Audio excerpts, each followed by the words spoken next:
I think the biggest investment that helped me the most is the one that Warren Buffett says that if he could do it all over again, this is the investment he would make.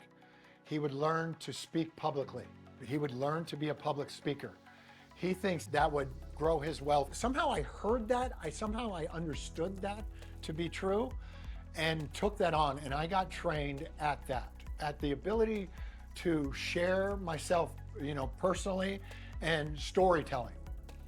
And I have found that all the brands that I've built and the occupations that I've had, that's another principle. I always lead with story, the ability to just get in front of a person or in front of several people and tell them your vision and tell them what you want and tell them what you want for them and tell the story where you came from. That has been the biggest thing for me, to get people to help me, to have people join the dream. Like my son, he has a dream of being a Super Bowl quarterback, right? So if he comes up to you, because he's 17, if he comes up to you, Jim, and he goes, "Hey, Jim, I have this dream of winning like more Super Bowls than Tom Brady." Well, somebody like you, Jim, is going to go like this. "Okay, that sounds good. Let's figure this out. Hey, Axel, I know a nutritionist that you might want to work with. I know a mindset coach who I want to pass your way." You'd go to work for Axel, wouldn't you? Well, that's what greats do. So we just don't tell people our dreams. We don't share ourselves in front of them, so they don't know what to do. They don't know how they can be a part of this dream. And I noticed that as I look back, all of my dreams, once I told people what I wanted, they went to bat for me. And some of them were strangers.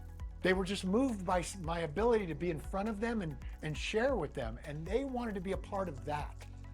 And that's why storytelling for me, and that's why I train people this way, is to physically be able to embody your story and then rehearse, and just keep going day in and day out with your story and your vision. And eventually the world comes to your service. It helps you. And then all of a sudden, you don't have to get anywhere. Like my brother told my son the other day, he goes, "Axel, you don't have to try to be a Super Bowl quarterback. You're already being it. There's no place for you to go.